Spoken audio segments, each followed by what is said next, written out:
స్థానికతపై తెలంగాణ ప్రభుత్వానికి సుప్రీంకోర్టులో ఊరట లభించింది. స్థానికతపై రాష్ట్ర ప్రభుత్వం ఇచ్చిన జీవో 33 ప్రకారమే రిజర్వేషన్లు వర్తిస్తాయని వెల్లడించింది.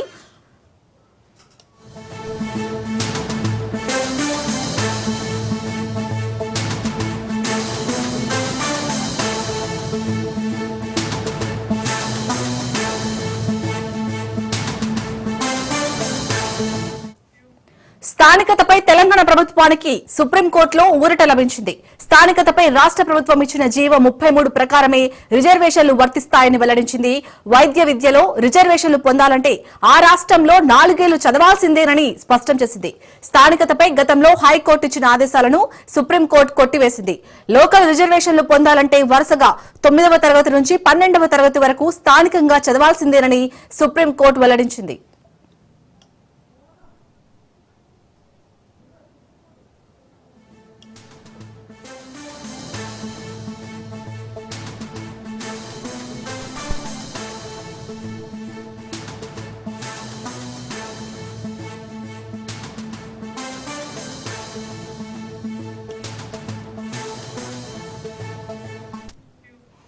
స్థానికతపై తెలంగాణ ప్రభుత్వానికి సుప్రీంకోర్టులో ఊరట లభించింది. స్థానికతపై రాష్ట్ర ప్రభుత్వం ఇచ్చిన జీవో 33 ప్రకారమే రిజర్వేషన్లు వర్తిస్తాయని వెల్లడించింది. వైద్య విద్యలో రిజర్వేషన్లు పొందాలంటే ఆ రాష్ట్రంలో 4 ఏళ్లు చదవాల్సిందేనని స్పష్టం చేసింది. స్థానికతపై గతంలో హైకోర్టు ఇచ్చిన ఆదేశాలను సుప్రీంకోర్టు కొట్టివేసింది.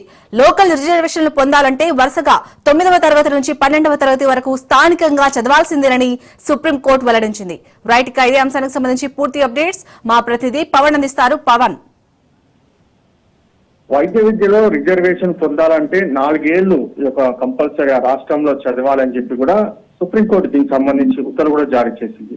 అయితే ఇందులో చూస్తే మాత్రం స్థానికతపై తెలంగాణ ప్రభుత్వానికి సుప్రీంకోర్టులో ఊరట లభించింది. స్థానికతపై రాష్ట్ర ప్రభుత్వం ఇచ్చిన జీవో 33 ప్రకారమే రిజర్వేషన్ల పైన దీనికి సంబంధించి పూర్తిగా కొనసాగించాలని చెప్పి కూడా హైకోర్టు ఆదేశాలు జారీ చేసింది. అయితే లోకల్ రిజర్వేషన్ పొందాలంటే వరుసగా 9వ తరగతి నుంచి 12వ తరగతి వరకు స్థానికంగా ఉండాల్సిందే అని చెప్పి కూడా హైకోర్టులో దీనికి సంబంధించి కొన్ని గైడ్లైన్స్ కూడా విడుదల చేసింది. మొత్తానికి చూస్తే జీవో 33 ప్రకారమే నడుచుకోవాలని చెప్పి కూడా సుప్రీంకోర్టు ఆదేశాలు జారీ చేసిన నేపథ్యంలో స్థానికతపై హైకోర్టు ఆదేశాలను కూడా సుప్రీంకోర్టు కొట్టివేసిన నేపథ్యంలో దీనికి సంబంధించి చూస్తే మాత్రం ప్రధానంగా స్థానికతపై తెలంగాణ ప్రభుత్వానికి ఊరట లభించింది కాబట్టి దీనికి సంబంధించి స్థానికత రాష్ట్ర ప్రభుత్వం ఇచ్చిన జీవోన్ ప్రకారమే రిజర్వేషన్లు కూడా కొనసాగించాలని చెప్పి కూడా సుప్రీంకోర్టు ఇందులో కీలకమైన ఉత్తర్వులు జారీ చేసిన నేపథ్యంలో దీనికి సంబంధించి మాత్రం ప్రధానంగా 9 నుంచి 12వ తరగతి వరకు స్థానికంగా చదవాల్సిందే అని మాత్రం సుప్రీంకోర్టు ఆదేశాలు జారీ చేసింది.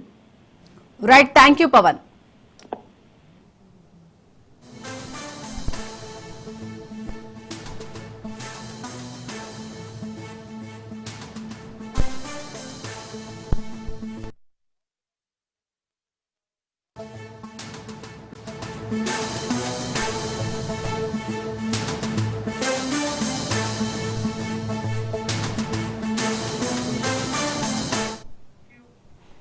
బ్రేకింగ్ న్యూస్ చూస్తున్నాం. కాసేపట్లో ఎర్రవల్లి వ్యవసాయ క్షేత్రంలో కేసీఆర్ తో కేటీఆర్ భేటీ కానున్నారు. కేటీఆర్ తో పాటు మాజీ మంత్రులు జగదీష్ రెడ్డి, వేముల ప్రశాంత్ రెడ్డి వెళ్లారు. కాళేశ్వరం కమిషన్ కేసును సీబీఐకి అప్పగిస్తామన్న ప్రభుత్వ ప్రకటనతో ఈ భేటీకి ప్రాధాన్యత ఏర్పడింది. ఈ సందర్భంగా రాష్ట్రంలో యూరియా కొరత, రైతులు పడుతున్న ఇబ్బందులపై చర్చించే అవకాశం ఉన్నట్లు తెలుస్తుంది. మరోవైపు మాజీ మంత్రి ఎమ్మెల్యే హరీష్ రావు యూకే బయలుదేరి వెళ్లారు. ఈ రోజు ఉదయం 8 గంటలకు శంషాబాద్ ఎయిర్పోర్ట్ నుంచి యూకే బయలుదేరారు. తన కూతురు ఉన్నత చదువుల కోసం కాలేజీలో చేర్పించేందుకు హరీష్ రావు యూకే వెళ్లారు. ఆయన 4 రోజుల పాటు యూకేలోనే ఉండనున్నారు. కాగా అమెరికా పర్యటనలో ఉన్న ఎమ్మెల్సీ కవిత కాసేపట్లో హైదరాబాద్ కు చేరుకోనున్నారు.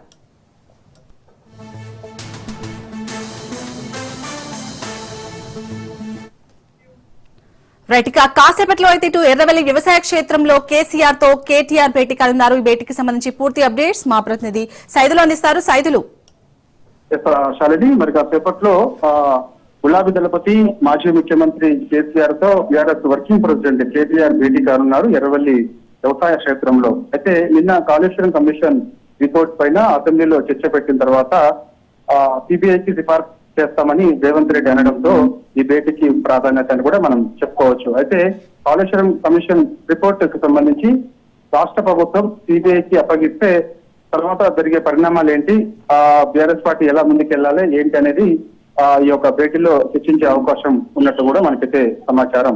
అయితే ఈ యొక్క కేసీఆర్ తో భేటీలో భాగంగా కొందరు బీఆర్ఎస్ కీలక నేతలు కూడా కేటీఆర్ తో పాటు కేసీఆర్ దగ్గరికి వెళ్ళి ఈ భేటీలో పాల్గొంటారని చెప్పేసి కూడా మనకి పార్టీ వర్గాల ద్వారా తెలుస్తుంది. అయితే కాళేశ్వరం కమిషన్ రిపోర్ట్ ను మొదటి నుంచి కూడా బీఆర్ఎస్ పార్టీ తప్పుపడుతూ వస్తుంది కాబట్టి దానిలో భాగంగా ఇప్పుడు కాళేశ్వరం కమిషన్ రిపోర్ట్ ను సిబిఐకి అప్పగిస్తామని రాష్ట్ర ప్రభుత్వం చెప్తుంది. కాబట్టి అవసరమైతే కాళేశ్వరం ప్రాజెక్టు గొప్పతనం ఏంటనేది మరోసారి ప్రజలకు వివరించాలని బీఆర్ఎస్ పార్టీ ఒక ప్రణాళిక రచిస్తుంది. అంటే జిల్లా వ్యాప్తంగా కూడా అన్ని జిల్లా కేంద్రాల్లో కాళేశ్వరం ప్రాజెక్టు గొప్పతనం గురించి ప్రజలకు వివరాలు అందించాలి. ఎందుకంటే ఈ ప్రాజెక్టు నిర్మించిన తర్వాతనే తెలంగాణ రాష్ట్రం సస్యశ్యామలంగా అయింది. దాని తర్వాత అత్యధికంగా వరి ధాన్యం ఉత్పత్తి అయింది. కాబట్టి అన్ని వివరాలు ప్రజలకు తెలిస్తే ఇందులో ఎక్కడ కూడా అవినీతి జరగలేదు, ఒక కుట్రపూరితంగానే కాంగ్రెస్ పార్టీ బీఆర్ఎస్ పార్టీని బదనం చేసేందుకు ఇలా వ్యవహరిస్తుందనేది ప్రజలకు తెలుస్తుందనేది బీఆర్ఎస్ పార్టీ ఒక నిర్ణయానికి వచ్చింది. దానిలో భాగంగానే ఈ యొక్క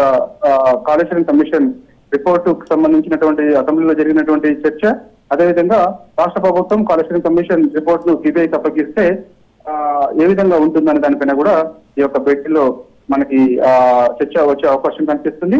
తర్వాత రానున్న రోజులలో ఖచ్చితంగా అన్ని మండల కేంద్రాల్లో కూడా జిల్లా కేంద్రాలు కానీ అన్ని భారీ ఎల్ఈడి స్కీమ్స్ ఏర్పాటు చేసి ఆ ప్రాజెక్టు గొప్పతనం ఏంటి, అది ఎందుకు నిర్మించాల్సి వచ్చింది, ఆ నిర్మిస్తున్నప్పుడు అనేక ఇబ్బందులు ఏ విధంగా తలెత్తాయి, అది ఆ కాళేశ్వరం ప్రాజెక్టు నిర్మించిన తర్వాత ఇవాళ రాష్ట్రంలో పరిస్థితి ఏ విధంగా ఉంది, అన్ని వివరాలు కూడా ప్రజలకు తెలిస్తే అయిన ఖర్చు 93,000 కోట్లు కానీ 1,00,000 కోట్ల అవినీతి జరిగిందని పదే పదే కాంగ్రెస్ పార్టీ బీఆర్ఎస్ పార్టీని బదనం చేస్తుంది. కేసీఆర్ ని వ్యక్తిగతంగా ఆయన్ని కూడా ఒక దోషిగా నిలబెట్టాలని చేస్తుంది. కాబట్టి ఇవన్నింటిని కూడా తిప్పుకొట్టాలి, ఖచ్చితంగా ప్రజలకు వాస్తవాలు తెలియజేయాలని చెప్పేసి బీఆర్ఎస్ పార్టీ ఒక నిర్ణయానికి వచ్చింది. ఎందుకంటే నిన్న వాస్తవాలు ప్రజలకు వివరించాలని అసెంబ్లీ సాక్షిగా బీఆర్ఎస్ పార్టీ అనుకుంటే మైక్ ఇవ్వకుండా కొంత గొంతునొక్కే ప్రయత్నం అధికార పార్టీ చేసింది అనేది బీఆర్ఎస్ పార్టీ వాదన. దానిలో భాగంగా ఇక ప్రజలకు ఇంకా క్షేత్రస్థాయిలోనే వెళ్ళి ప్రజలకు అన్ని వివరాలు కూడా అందించాలని ఈ యొక్క భేటీలో కూడా చర్చ వచ్చే అవకాశం ఉన్నట్టు కూడా మనకైతే సమాచారం. సైదులు ఇప్పటికీ కాళేశ్వరం కమిషన్ కేసును అయితే ఇటు సిబిఐకి అప్పగిస్తామని ప్రభుత్వం అయితే ప్రకటన చేసింది. సో ఇప్పుడైతే మన బీఆర్ఎస్ నెక్స్ట్ ఎలాంటి స్టెప్ తీసుకోబోతుంది అనుకోవచ్చు ఈ విషయంలో? అంటే న్యాయస్థానాన్ని మరొకసారి సంప్రదించే అవకాశం ఉందా? ఎందుకంటే రేపు కూడా ఇటు హైకోర్టులో విచారణ జరిగే అవకాశం ఉంది కదా, సో ఎలా ఉండబోతుంది అనుకోవచ్చు బీఆర్ఎస్ వర్షన్? తప్పకుండా శాలిని, ఎందుకంటే ఇప్పుడు న్యాయస్థానాల పైన మాకు నమ్మకం ఉందని బీఆర్ఎస్ పార్టీ చెప్తుంది. దాని తర్వాత ఈ యొక్క దర్యాప్తు సమస్యల పైన కూడా మాకు నమ్మకం ఉంది, అవినీతి జరిగినప్పుడు భయపడాల్సిన అవసరం లేదని కూడా బీఆర్ఎస్ పార్టీ చెప్తుంది. కాబట్టి సో ఖచ్చితంగా ఈ యొక్క దర్యాప్తు సమస్యలకి అవసరమైతే సహకరిస్తాం. ఈ యొక్క రిపోర్టే కంప్లీట్ గా తప్పిదాం కాబట్టి ఈ రిపోర్టు కాళేశ్వరం కమిషన్ దోషి రిపోర్ట్ కాదు, ఇది పిసిసి కమిషన్ అని చెప్పేసి కూడా బీఆర్ఎస్ పార్టీ చెప్తుంది. కాబట్టి ఖచ్చితంగా ఆ రిపోర్ట్ ను సవాల్ చేస్తూ హైకోర్టులో పిటిషన్ దాఖలు చేశారు. కాబట్టి అవసరమైతే సుప్రీంకోర్టు కూడా వెళ్ళాలని వెళ్ళే ఆలోచనలో బీఆర్ఎస్ ఉన్నట్టు కూడా మనకైతే తెలుస్తుంది. అది మనకి ఇప్పుడు కేసీఆర్ తో బీఆర్ఎస్ పార్టీ కీలక నేతలందరూ కూడా భేటీ అయిన తర్వాత ఒక నిర్ణయానికి వచ్చే అవకాశం కనిపిస్తుంది. రేపు హైకోర్టులో కూడా హియరింగ్ ఉంది. కాబట్టి ఎందుకంటే విచారణ సందర్భంగా, అంటే కాళేశ్వరం కమిషన్ విచారణ సందర్భంగా మనకి ఎవరైతే విచారణకు పిలిచారో ఇటు మాజీ ముఖ్యమంత్రి కేసీఆర్ కానీ హరీష్ రావుని, వాళ్ళందరినీ కూడా కొన్ని మనకి ఒక నోటీస్ కింద మనం విచారణకు పిలవాలి. కానీ అది విరుద్ధంగా కమిషన్ విచారణకు పిలిచింది. అందుకని వాటిని సవాల్ చేస్తూ కమిషన్ రిపోర్ట్ ను తప్పుపడుతూ హైకోర్టుకి వెళ్ళింది. కాబట్టి సో రేపు హైకోర్టు ఏం చెప్తుందనేది కూడా చూడాలి. హైకోర్టు చెప్పేదాన్ని బట్టి బీఆర్ఎస్ పార్టీ కూడా ఒక నిర్ణయానికి వస్తుంది. ఈ యొక్క కాళేశ్వరం కమిషన్ రిపోర్ట్ ను సిబిఐకి అప్పగించడానికి కూడా పూర్తిగా తప్పుపడుతుంది. కాబట్టి ఒకవేళ అవసరమైతే ఈ యొక్క రిపోర్ట్ ను సిబిఐకి అప్పగించడానికి కూడా ఇప్పుడు ఆల్రెడీ కాళేశ్వరం కమిషన్ రిపోర్ట్ ను తప్పుపడుతూ హైకోర్టులో పిటిషన్ దాఖలు చేశారు. సో ఈ వాదనను కూడా కొద్దిసేపటి క్రితమే ఇటు బీఆర్ఎస్ పార్టీ తరఫున ఉన్నటువంటి సీనియర్ న్యాయవాదులు కూడా హైకోర్టు ప్రధాన న్యాయమూర్తి ముందు ఉంచినట్టు తెలుస్తుంది. అంటే ఏ వాదన, ఇప్పుడు సిబిఐకి అప్పగించడానికి కూడా మేము ఇక్కడ ఇంప్లీడ్ చేస్తున్నాం అనే విషయాన్ని కూడా తెలియపరచడం కూడా తెలుస్తుంది. సో ఇవన్నిటిని కూడా అంటే కాళేశ్వరం కమిషన్ రిపోర్ట్ ను తప్పడం, మళ్ళా ఈ యొక్క కాళేశ్వరం కమిషన్ రిపోర్ట్ ను సిబిఐకి అప్పగించడానికి కూడా ఇంప్లీడ్ చేశారు. కాబట్టి సో ఈ రెండు అంశాలు కూడా రేపు హైకోర్టులో విచారించిన తర్వాత హైకోర్టు మరి ఏం చెప్పబోతుంది అనేది కూడా చూసి దాని తర్వాత బీఆర్ఎస్ పార్టీ ఒక నిర్ణయం తీసుకునే అవకాశం ఉంటుంది. Right, thank you Saidulu. MLC Kavitha America పర్యటన ముగించుకుని శంషాబాద్ ఎయిర్పోర్ట్ కు చేరుకున్నారు. శంషాబాద్ ఎయిర్పోర్ట్ కు కవిత అభిమానులు భారీగా చేరుకుని గులాబీ పూలు చల్లుతూ ఘన స్వాగతం పలికారు. ఎయిర్పోర్ట్ ప్రాంగణమంతా జై కవితక్క అనే నినాదాలతో మార్మోగింది. ఎయిర్పోర్ట్ లో మీడియా అడిగిన ప్రశ్నలకు 4 గంటలకు మీడియాతో సమావేశమవుతానని కవిత తెలిపారు.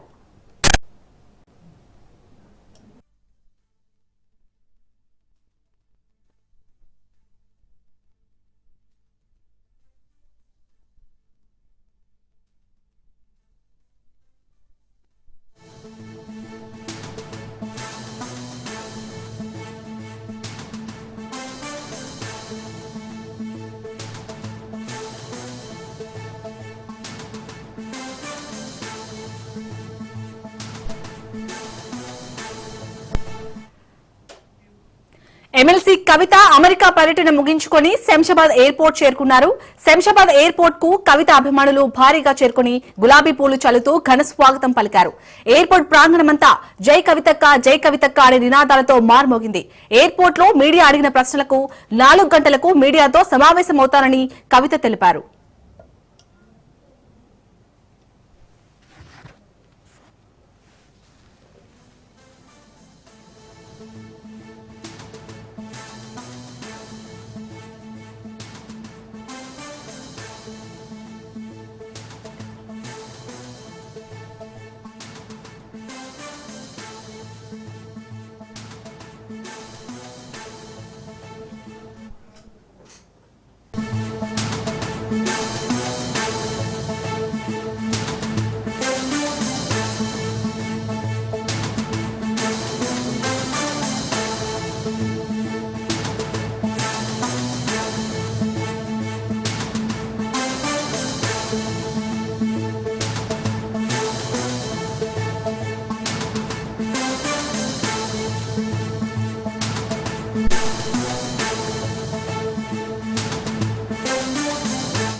రాజ్ భవన్ లో గవర్నర్ జిష్ణుదేవ్ వర్మను మంత్రులు కలిశారు. మంత్రులు పొన్నం ప్రభాకర్, వాకిటి శ్రీహరి, కొండా సురేఖ, ప్రభుత్వ విప్లు ఆది శ్రీనివాస్, బీర్ల ఐలయ్య, బీసీ ఎమ్మెల్యేలు, అఖిలపక్ష పార్టీల నేతలు గవర్నర్ ను కలిశారు. స్థానిక సంస్థల్లో ఉన్న 50% నిబంధన ఎత్తివేస్తూ బీసీలకు రిజర్వేషన్లు పెంచుతూ శాసనసభలో ప్రవేశపెట్టిన పంచాయతీరాజ్ సవరణ బిల్లు ఏకగ్రీవంగా ఆమోదం పొందిందని, మూడ్ ఆఫ్ హౌస్ పరిగణలోకి తీసుకుని బీసీలకు రిజర్వేషన్ల పెంపు బిల్లును ఆమోదించాలని గవర్నర్ ను నేతలు కోరారు.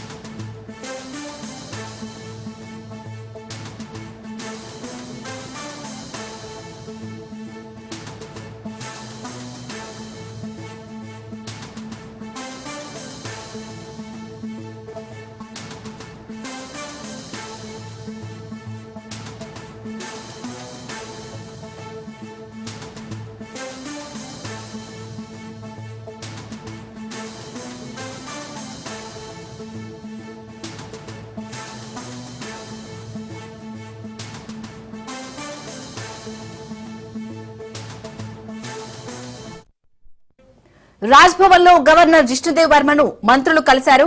మంత్రులు పొన్నం ప్రభాకర్, వాకిటి శ్రీహరి, కొండా సురేఖ, ప్రభుత్వ విప్లు ఆది శ్రీనివాస్, బీర్ల ఐలయ్య, బీసీ ఎమ్మెల్యేలు, అఖిలపక్ష పార్టీల నేతలు గవర్నర్ ను కలిశారు. స్థానిక సంస్థలో ఉన్న 50% నిబంధన ఎత్తివేస్తూ బీసీలకు రిజర్వేషన్లు పెంచుతూ శాసనసభలో ప్రవేశపెట్టిన పంచాయతీరాజ్ సవరణ బిల్లు ఏకగ్రీవంగా ఆమోదం పొందిందని, మూడ్ ఆఫ్ హౌస్ పరిగణలోకి తీసుకుని బీసీలకు రిజర్వేషన్ల పెంపు బిల్లును ఆమోదించాలని గవర్నర్ ను నేతలు కోరారు.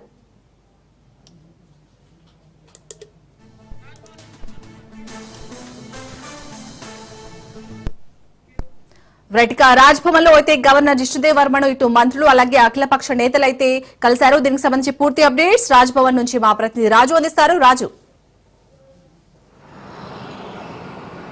రైట్ శాలిని, కొద్దిసేపు క్రితమే గవర్నర్ జిష్ణుదేవ్ వర్మతో అఖిలపక్ష భేటీ ముగిసింది. ఇందులో ప్రధానంగా ఇటీవల శాసనసభలో ఇవాళ శాసన మండలిలో అటు గతంలో ఉన్నటువంటి 2018 పంచాయతీరాజ్ చట్ట సవరణ బిల్లుకు సంబంధించి అందులో ఉన్నటువంటి 50% రిజర్వేషన్ సీలింగ్ ని కూడా ఎత్తివేస్తూ ఒక నిర్ణయం తీసుకుంది. దాన్ని అమెండ్మెంట్ కూడా నిన్న చట్టసభలో చేసినటువంటి పరిస్థితి ఉంది. మరోవైపు బీసీలకు 42% రిజర్వేషన్ ను ఇటీవల ఆర్డినెన్స్ కూడా కేబినెట్ లో తీర్మానం చేసి గవర్నర్ కు పంపినటువంటి పరిస్థితి ఉంది.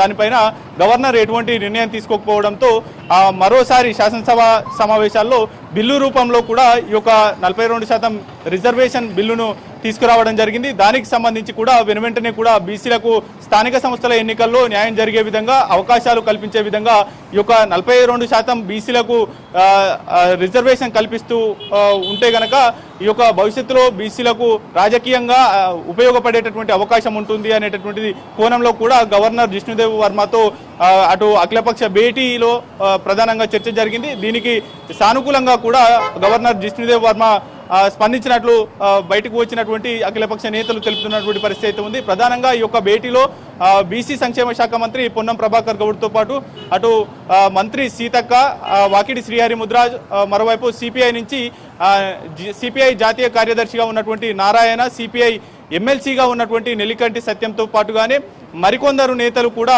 హాజరయ్యారు. అటు ప్రధానంగా బీఆర్ఎస్ కు సంబంధించి ఎమ్మెల్యే కుత్బులాపూర్ ఎమ్మెల్యేగా ఉన్నటువంటి వివేకానంద గౌడ్ కూడా పార్టిసిపేట్ చేయడం జరిగింది. పూర్తి స్థాయిలో కూడా అఖిలపక్ష భేటీకి అటు కాంగ్రెస్ పార్టీ మంత్రులు, కాంగ్రెస్ ప్రభుత్వంలో ఉన్నటువంటి మంత్రులతో పాటుగానే బీసీ ప్రభుత్వ విప్పులతో పాటు సిపిఐ, అదేవిధంగా బీఆర్ఎస్ ఎల్పీకి సంబంధించినటువంటి ఎమ్మెల్యే వివేకానంద గౌడ్ కూడా హాజరు కావడం జరిగింది. దీనిపైన పూర్తి స్థాయిలో కూడా బీసీ రిజర్వేషన్ ఆమోదించే విధంగా కూడా అఖిలపక్షంగా అన్ని రాజకీయ పక్షాలు అటు అసెంబ్లీలో పూర్తి స్థాయిలో మూడ్ ఆఫ్ ద హౌస్ అంటే అన్ని రాజకీయ పక్షాలు ఏకగ్రీవంగా ఈ బిల్లును ఆమోదించిన నేపథ్యంలో కూడా గవర్నర్ దీనికి వెనువెంటనే కూడా ఆమోద ముద్ర వేయాలంటూ కూడా రిక్వెస్ట్ చేయడం జరిగింది. గవర్నర్ కూడా సానుకూలంగా స్పందించినటువంటి సిచ్యువేషన్ అయితే ఉంది.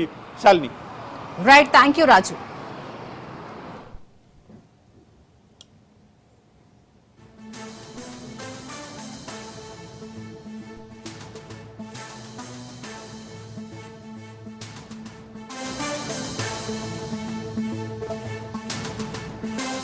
పార్టీ ఎన్నికలకు ముందు ఇచ్చినటువంటి కమిట్మెంట్, వాగ్దానం, ప్రామిస్ ని ఫుల్ఫిల్ చేస్తూ అధికారులకు రాగానే పోయిన సంవత్సరమే అసెంబ్లీ 2 చట్టాలు చేయడం జరిగింది. చట్టాలు కేంద్రంలో పెండింగ్ ఉంటే ఆర్డినెన్స్ చేయడం జరిగింది. మళ్ళీ ఇవ్వాలి. గతంలో 50% సీలింగ్ ఉన్నదని ఎత్తేస్తూ 42% లోకల్ బాడీస్లో బీసీలకు ఇవ్వటానికి సుగమం చేస్తూ ఆ 50% సీలింగ్ను ఎత్తేస్తూ నిన్న మళ్ళీ కొత్త చట్టం చేయడం జరిగింది. అది గవర్నర్ గారికి వస్తుంది కాబట్టి ఈ రాష్ట్రంలో బీసీలు 56.33% ఉన్నారని కాస్ట్ సర్వే ద్వారా శాస్త్రీయబద్ధంగా ఒక డాక్యుమెంట్ని తెలంగాణలో కాంగ్రెస్ ప్రభుత్వం ఇచ్చింది. ఆ డాక్యుమెంట్ ఆధారంగా మాకు రిజర్వేషన్ ఇవ్వాల్సిందిగా బీసీ సంఘాలు కోరుతా ఉన్నాయి. డాక్యుమెంట్ని కుల సర్వే ద్వారా వచ్చిన డాక్యుమెంట్ ఆధారం చేసుకొని అదే బేస్గా చేసుకొని రాష్ట్ర అసెంబ్లీలో చట్టాలు చేయడం జరిగింది. పంచాయతీరాజ్ మంత్రి గారు నిన్న బిల్లు ప్రవేశపెట్టినారు. నేను అసెంబ్లీలో ఆమోదం పొందింది, వీళ్ళ కౌన్సిల్లో ఆమోదం పొందింది. సో గవర్నర్ గారిని మేమందరం కూడా ఆల్ పార్టీస్ ఇక్కడ కాంగ్రెస్తో పాటు BRS party, CPI party, CPM party, TJS పార్టీతో అందరం కూడా గవర్నర్ని కలిసి వారికి వాస్తవాలు వివరించి ఈ బిల్లుని ఆమోదం చేసే విధంగా వారి సహకారం ఉండాల్సిన కోరడం జరిగింది. కాంగ్రెస్ నేను బిల్లుతోనే శాంక్షన్ వాటితో ఫైట్ చేసి ఆ రోజు బిల్లుని ఈ యొక్క రిజర్వేషన్ సాధించుకొని 9 షెడ్యూల్లో పెట్టుకొని చట్టాలకి న్యాయస్థానాలకి తావు ఇవ్వకుండా బిల్లు సాధించి పెట్టుకున్నారు. అదే రీతిలో ముఖ్యమంత్రి రేవంత్ రెడ్డి గారికి చిత్తశుద్ధి ఉంటే మీరు ఇచ్చినటువంటి బీసీ డిక్లరేషన్లో 6 నెలల్లో బీసీ డిక్లరేషన్ బీసీ డిక్లరేషన్ అమలు చేస్తామని చెప్పినారు. మీరు అదే రకంగా పోరాటం చేస్తేనే సాధ్యం పడుతుంది తప్ప కానీ ఈ రకంగా ఏదో తూతు మంత్రంగా మీ ప్రయత్నం చేస్తామని చెప్పేసి మా నాయకుల పైన నెప్పం మొప్పి ముందుకు పోతామంటే ఊరుకునే ప్రసక్తే లేదు. మీరు బీసీ డిక్లరేషన్లో 6 నెలల్లో ఏ రకంగా చేస్తామని చెప్పి హామీ ఇచ్చారు. మీరు 20 నెలలుగా వస్తోంది. మీరు ఏ పోరాటం చేసినా బీఆర్ఎస్ పార్టీ సిద్ధంగా ఉంటుంది. అంతేగాని ఈరోజు ఏదో తూతు మంత్రంగా కంటి తుడుపు చర్యగా మరి ఇట్లా చిన్న చిన్న ప్రయత్నాల ద్వారా బిల్లు అమలయ్యేటువంటి మరి అవకాశం లేదు కాబట్టి మేము ఈరోజు ఒకటే బీఆర్ఎస్ పార్టీ తరఫున ప్రిన్సిపల్ అపోజిషన్ పార్టీగా మేము ముఖ్యమంత్రి గారికి రేవంత్ రెడ్డి గారు చెప్తా ఉన్నాం, ఏ రకంగా మీరు కర్ణాటక సీఎం తీసుకొచ్చి బీసీ డిక్లరేషన్ లో మీరు హామీ ఇచ్చినారో ఆ హామీని నిలబెట్టుకోవాల్సిన అవసరం మీ పైన ఉన్నది. అంతే తప్ప అపోజిషన్ పార్టీస్ పైన ఇతరుల పైన నెప్ప మోపి ముందుకు పోతా అంటే ఊరుకోవే ప్రసక్తే లేదని చెప్పేసి మరొకసారి మనవి చేసుకుంటూ, ఎందుకంటే మీరు బీసీలకి మాట ఇచ్చి ఓట్ వేసుకొని అధికారంకి వచ్చినారు. మళ్ళీ ఇప్పుడు పంచాయతీ ఎన్నికలు వస్తూ ఉన్నాయి, మళ్ళీ ఏదైనా ప్రయత్నం చేశామని చెప్పుకొని ఎన్నికలు పోతా అంటే మాత్రం బీఆర్ఎస్ పార్టీ ఊరుకునే ప్రసక్తి లేదు. బీసీలు కూడా అన్ని గమనిస్తూ ఉన్నారు, ఏది సాధ్యం ఏది అసాధ్యం అని. ఈ రోజు మాత్రం స్పష్టంగా మేము చెప్తా ఉన్నాం, గవర్నర్ దగ్గర సంతకం పెండింగ్ లో ఉంది. మరి గవర్నర్ గారు సంతకం చేసిన కోర్టులో ఎట్లా నిలుస్తుంది అనేది ప్రశ్న ఉత్పన్నం అవుతా ఉన్నది. కాబట్టి ఇవన్నీ కూడా ఉన్నాయి, ఇవన్నీ కూడా కేవలము ఏదో బీసీలని పట్ల ప్రేమ చూపెట్టినట్టు ప్రయత్నం చేస్తున్నట్టు కనపడుతుంది తప్ప మరి సిన్సియర్టీ కనపడతలేదని చెప్పేసి సందర్భం మనం చేస్తున్నాం. కాబట్టి ఈరోజు మంత్రులతోని నాయకులతో కాదు, ముఖ్యమంత్రి గారు ప్రత్యక్షంగా కార్యాచరణలకు రావాలి. నాయకుడు వారు ఢిల్లీలో నిరాదీక్ష కూర్చోవాలి. తెలంగాణలో 40% బీసీలకి రిజర్వేషన్ అమలైతేనే రాష్ట్రానికి వస్తాని కంగారు కట్టుకొని కూర్చుంటేనే మరి బిల్ సాధ్యం తప్ప ఏదో మీద చేస్తే కాదు. ఇది ఒక కార్యాచరణ, దీనికి ఒక చక్కటి పోరాటం చేపట్టాలి, దీనికి ఒక కార్యాచరణ కావాలి, దీనికి ఒక ప్లాన్ ఆఫ్ యాక్షన్ కావాలి. దీని పోరాట స్ఫూర్తితో పోరాటంతోనే ఈ బిల్ సాధ్యం తప్ప ఏదో ప్రయత్నం చేస్తున్నామని చెప్పి మాత్రం కాదని చెప్పి మనవి చేసుకుంటూ, మరి ఈరోజు కూడా హైకోర్టు ఎన్నికలు నిర్వహించమంటేనే ఈరోజు ప్రయత్నం జరుగుతూ ఉంది. 20 నెలలుగా వస్తూ ఉంది. కాబట్టి దీనికి సమాధానం చెప్పాల్సింది, బాధ్యత తీసుకోవాల్సింది ముఖ్యమంత్రి రేవంత్ రెడ్డి గారు అని చెప్పేసి కూడా ఈ సందర్భంగా మనవి చేస్తా ఉన్నాం. Thank you. బీజేపీ కార్యాలయంలో సీనియర్ నాయకులు లక్ష్మణ్ మాట్లాడుతున్నారు, లైవ్ లో చూద్దాం. కొండను తవ్వి ఏలుకొండ పట్టిన చందంగా రేవంత్ రెడ్డి గారి ప్రభుత్వం వ్యవహరిస్తుంది. ముఖ్యంగా 2 అంశాలు, ఒకటి బీసీకి సంబంధించిన బిల్లు విషయంలో కానివ్వండి, కాళేశ్వరం ప్రాజెక్టు యొక్క అవినీతి విషయంలో కానివ్వండి. దొంగలు పడ్డ 6 నెలలకు కుక్కలు మరిగినట్టుగా రేవంత్ రెడ్డి గారికి 22 మాసాల తర్వాత ఇప్పుడు కనువిప్పయింది. కాళేశ్వరంలో జరిగినటువంటి అవినీతి కుంభకోణం సిబిఐ దర్యాప్తు ద్వారానే వాస్తవాలన్నీ కూడా వెలుగులోకి వస్తాయని, నిజం నిగ్గు తేల్చే సంస్థ సిబిఐది మాత్రమే చెప్పి వారికి నిన్న కనువిప్పయింది. భారతీయ జనతా పార్టీ మొదటి నుంచి కూడా చాలా స్పష్టంగా కేటగిరికల్గా ఈ కాళేశ్వరం ప్రాజెక్టులో జరిగినటువంటి అవినీతి బీఆర్ఎస్ ప్రభుత్వము ఏదైతే చేవెళ్ళ ఈ యొక్క ప్రాజెక్టును రీడిజైన్ చేసి రాజకీయంగా తెలంగాణ సంపదను దోచుకునేదానికి, కాంట్రాక్టర్లు మీలు జరిగేదానికి, దానికి అధికారులు కూడా ఒత్తాసు పలికారని చెప్పి దేశంలోనే అతిపెద్ద కుంభకోణంగా కాళేశ్వరం ప్రాజెక్టు యొక్క కుంభకోణాన్ని 38,000 కోట్ల ప్రాజెక్టును 1,00,000 పై చిలుకు కోట్లతో నిర్మిస్తామని చెప్పడమే అది సబబు కాదని చెప్పి భారతీయ జనతా పార్టీ మొదటి నుంచి చెప్తూ వస్తుంది. ప్రధానమంత్రి సైతం కూడా, హోంమంత్రి అమిత్ షా గారు కూడా స్పష్టంగా ఇది కాళేశ్వరం ప్రాజెక్టు ATMగా మార్చేసి ఇది తెలంగాణ ప్రభుత్వము, ఆ రోజు కేసీఆర్ తానే ఒక గొప్ప ఇంజనీర్గా పరిగణించుకొని ఏ రకంగా మరి 1,000 కోట్ల అవినీతి జరిగిందో ఆ రోజు మేము స్పష్టం చేస్తే, ఇదే పిసిసి అధ్యక్షుడిగా ఉండే రేవంత్ రెడ్డి గారు కూడా ఎన్నికల సమయంలో కూడా మొత్తం కాళేశ్వరం ప్రాజెక్టు పేరు మీద బీఆర్ఎస్ దోచుకుంది, కేసీఆర్ కుటుంబం అవినీతికి పాల్పడ్డది, మేము అధికారంలోకి వస్తే పూర్తి ఆధారాలతో సహా 6 నెలల్లోనే దీన్ని నిగ్గు తెలుస్తాం, మెక్కిందంతా కూడా కక్కిస్తాం, ఒక రూపాయి కూడా వదలమని చెప్పినటువంటి పిసిసి అధ్యక్షుడు రేవంత్ రెడ్డి గారు ఆనాడే సిబిఐ ద్వారా దర్యాప్తు చేయించి వాస్తవాలన్నీ కూడా వెలుగులోకి తీసుకొచ్చి మొత్తం దోచుకున్నటువంటి దానిని మేము కక్కించి తెలంగాణకు మరి న్యాయం చేస్తామని చెప్పింది రేవంత్ రెడ్డి గారు. ఎందుకు మరి మాట మార్చారో, ఎన్నికైన తర్వాత ప్రభుత్వం అధికారులకు వచ్చిన తర్వాత మీన మేషాలు లెక్క పెట్టి 6 మాసాల్లో నిగ్గు తేల్చి మిక్కింది కక్కిస్తామని చెప్పిన రేవంత్ రెడ్డి గారు జరిగినటువంటి భాగోతం ఏమిటి?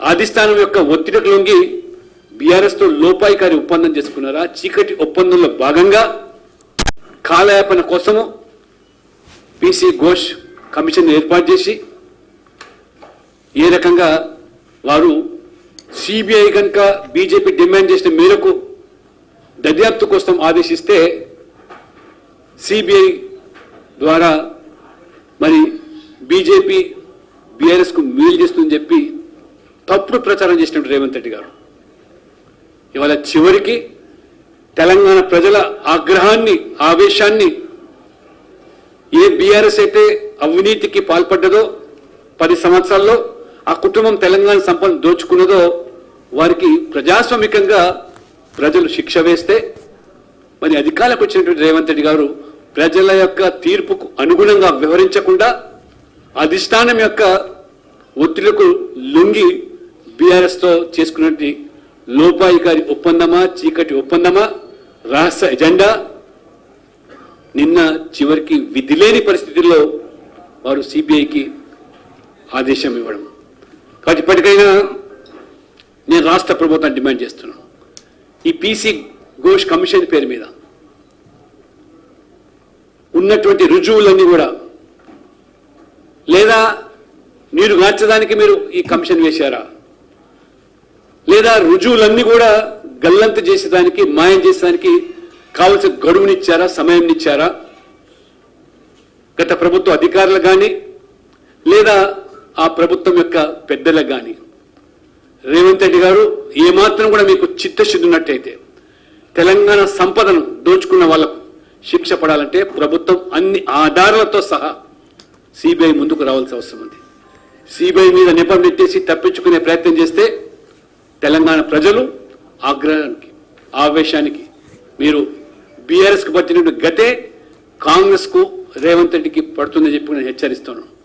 మీరు ఏ ఆధారాలు అయితే ఆ రోజు అన్ని ఉన్నాయని చెప్పినట్టు మీరు ఇప్పుడు అధికారులు ఉన్నారు, ప్రభుత్వం మీ చేతుల్లో ఉన్నది, అన్ని ఆధారాలన్నీ కూడా సిబిఐ సంస్థకు మీరు మరి అప్పచెప్పాల్సిన బాధ్యత ఉందని చెప్పి, ఎందుకంటే 38,000 కోట్ల ప్రాజెక్టును మరి ప్రాణాయిత చేయవలని కాదని కాళేశ్వరం